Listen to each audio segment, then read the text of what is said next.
अधिकार मिलेगी कि समाज द्वारा दी गई वो सुविधाएं जो हमारे विकास के लिए जरूरी होती हैं उन्हें हम अधिकार कहते हैं।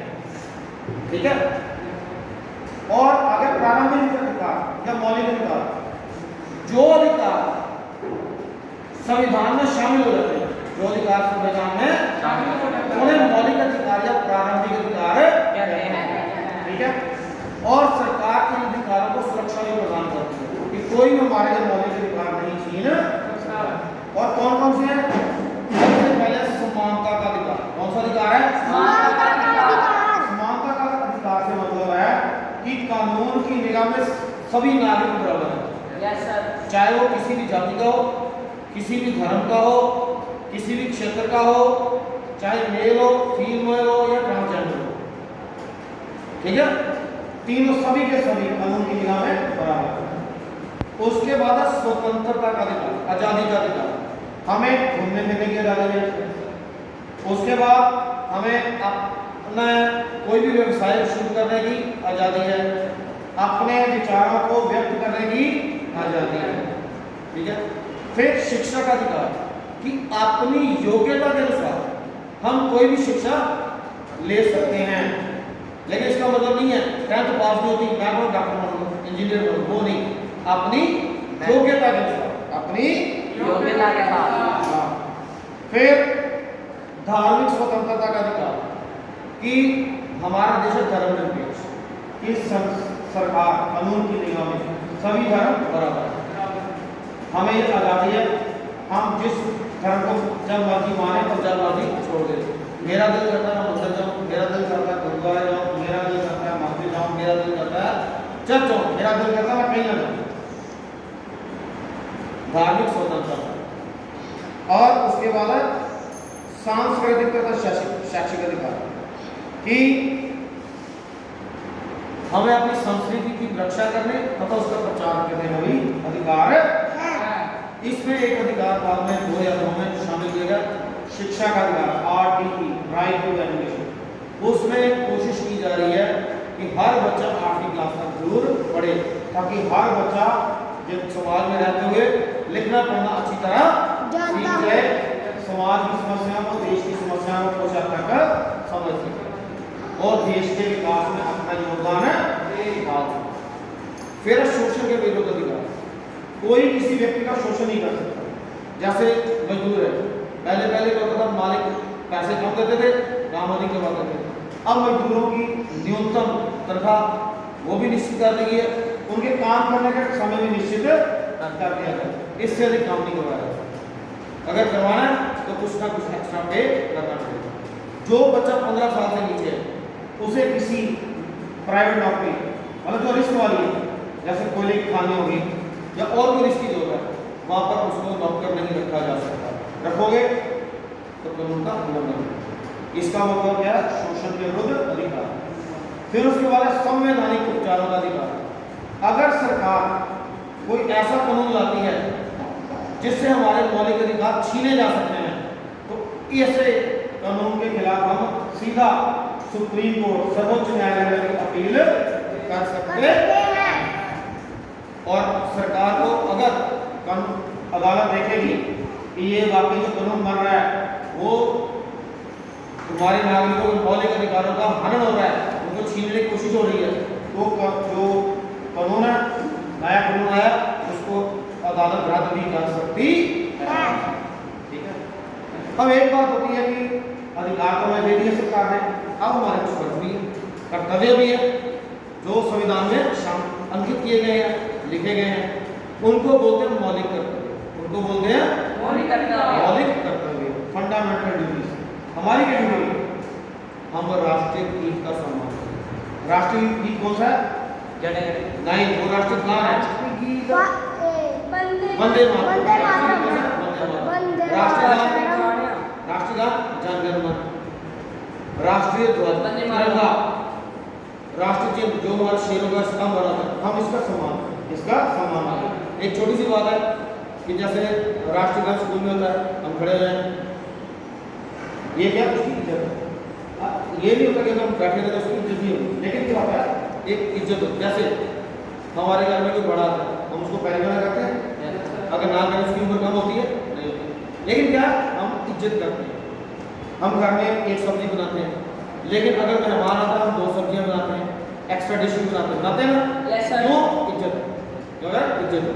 तो इसी प्रकार कहने का मतलब राष्ट्रगीत हो रहा है, वंदे मातरम, तो खड़े हो जाओ। राष्ट्रीय गान हो रहा है, उसकी इज्जत में खड़े हो जाओ। राष्ट्रीय ध्वज है, जहाँ देखो उसको नमस्कार करो, ठीक है। राष्ट्रीय चिन्ह उसको नमस्कार करो, सैल्यूट करो। फिर उसके बाद सार्वजनिक संपत्ति की रक्षा करना। अब देखो कई बार आंदोलन चलता है, आंदोलन गड़बड़ करने वाले लोग क्या करते हैं, सरकार की बिल्डिंग तोड़ दी, शीशे तोड़ दिए, रेलवे पटरियां उखाड़ दी। ऐसा नहीं होना। देखो मान लो रेल की पटरी उखाड़ दी, कोई ट्रेन गुजर गई, गाड़ी रुक जाती है, तो लोग मरेंगे ना। तो इसलिए सार्वजनिक संपत्ति की रक्षा करनी चाहिए, ये हमारे कर्तव्य है कि हमें सार्वजनिक संपत्ति, जो सरकारी संपत्ति है, वो किसकी संपत्ति? सरकार की नहीं, हमारी भी। देखो हम सरकार को टैक्स देते हैं, सरकार उस पैसे से वो चीजें बनाती है, तो वो हमारी भी संपत्ति है, उसकी रक्षा करनी चाहिए, उसको नुकसान होने नहीं देना चाहिए, ये हमारी ड्यूटी बनती है, ठीक है। फिर जब कभी देश को जरूरत पड़े तो अपना कुछ ना कुछ त्याग करने के लिए तैयार है, ठीक है। मैं एक एग्जांपल देता हूँ आपको। कारगिल की लड़ाई हुई 1999 में, ठीक है, 1999 में। तो इधर से सरकार ने कहा कि जवानों को पैसा देना, लेकिन हमारे पास पैसा कम है। तो लोगों ने क्या किया, कईयों ने, जैसा हमने अपनी एक एक की तरफ सरकार को सब ने, कईयों ने लोगों ने मार्केट से पैसा इकट्ठा किया, लोगों को दिया।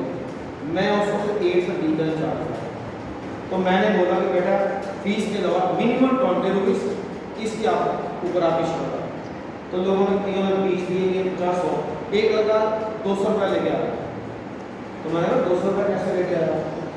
कहता सर कल मेरे मामा जी आए थे, तो मेरे को 200 रुपये खर्चने को दे गए थे। तो मैंने कहा मैं खर्चूंगा नहीं, मैं इसको देश सेवा में लगाऊंगा, तो आपको मैं दे रहा हूँ, तो ये लीजिए।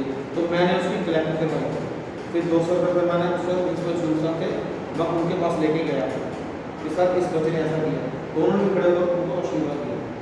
देखो एक फौजी होता है, देश के लिए भी जान देता है, तो क्या हम कुछ नहीं कर सकते, ठीक है ना।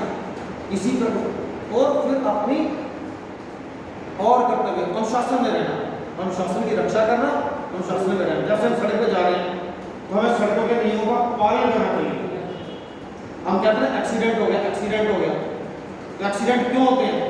क्योंकि हम सड़क के नियमों का पालन नहीं करते। अगर हम सड़क के नियमों का पालन करेंगे तो एक्सीडेंट भी नहीं होगा। फिर गंदगी नहीं फैलानी है। देखो गंदगी हमारी सेहत के लिए हानिकारक है, तो जो भी गंदगी है उसको डस्टबिन में डाला जाए, ठीक है ना। तो फिर किसी भी चीज को वेस्ट नहीं करना, पानी हो, भोजन हो, ये मौलिक कर्तव्य नहीं है पानी वेस्ट नहीं करना, गंदगी। लेकिन मैं आपको बता रहा हूँ कि कहीं गंदगी नहीं फैलानी चाहिए, ठीक है ना। कोई भी चीज वेस्ट नहीं होनी चाहिए, पानी का विशेष तौर पर, पानी का, पेट्रोल भी वेस्ट नहीं होना चाहिए, क्योंकि पेट्रोल बहुत महंगा हो गया, लेकिन हमने उसकी कंजप्शन को कम करना ताकि हमारे पैसे बच जाए। ये लेकिन पहले जो थे जैसे राष्ट्रीय गीत, राष्ट्रीय गान, राष्ट्रीय ध्वज, राष्ट्रीय चिन्ह, इसकी रक्षा करना, सार्वजनिक संपत्ति की रक्षा करना, ठीक है। जरूरत पड़ने पर देश के लिए बलिदान करने के लिए तैयार रहना, ये 3 है। बाकी मैंने एक्स्ट्रा बताया, लेकिन वो भी चाहे मौलिक कर्तव्य नहीं है, लेकिन हमारी ड्यूटीज बंद होती है, ठीक है। तो कैसे अधिकार कर्तव्य, एक ही सिक्के के 2 पहलू, हेड टेल, ये दोनों सिक्के चाहिए होते हैं। अधिकार के साथ कर्तव्य भी चाहिए, कर्तव्य के साथ अधिकार भी चाहिए। देखो अगर हम कहते हैं कि हाँ जी हमसे सारे में स्वतंत्रता का अधिकार दिया है, तो इसका मतलब ये थोड़ी कि हम तलवार लें और बाजार में घुमाना शुरू कर दें, किसी को चोट पहुँचाएं, वो नहीं चाहिए। अब जैसे 10th में आप एक लेसन पढ़ोगे, रूल्स ऑफ द रोड, और उसमें सबसे पहले कहता है कि मोटी औरत सड़क के बीच में चल रही थी। तो किसने बोला मैडम जरा साइड पे हो जाइए, कहते हम आजाद हैं, सरकार ने हमें स्वतंत्रता का अधिकार दिया है, सर तो आपने मेरी मुझे मर्जी। भी बताया था। हाँ, दोबारा सुनो, मेरी मर्जी में सड़क के बीच में चलो या सड़क फुटपाथ पे चलो। तो फिर किसने भले मां से बताया मैडम कल को ट्रक वाले को ये स्वतंत्रता का अधिकार है, वो भी कहेगा मैं तो फुटपाथ पर ट्रक चलाऊंगा, ये अच्छा स्वतंत्रता का अधिकार है। तो ऐसा नहीं, जो हमें स्वतंत्रता मिली है हम अकेले को नहीं मिली है, तो हमारे सभी को मिली है, तो एक दूसरे की स्वतंत्रता का सम्मान भी करना है और मिलजुल कर रहना है, ताकि हमारी वजह से किसी को कोई दिक्कत ना हो। ठीक है, तो ये क्वेश्चन है मैंने ब्रीफिंग कर दी है, तो काइंडली पहला दूसरा तीसरा छोड़ के बाकी क्वेश्चंस देखने हैं। कल छुट्टी है, परसों होगा, लेकिन अब मेरे को हाँ कल छुट्टी है, परसों नहीं छुट्टी, परसों आना है, तो ये क्वेश्चन लिखे भी लाने हैं, इनको याद भी करना है। ठीक है, ओके, थैंक यू।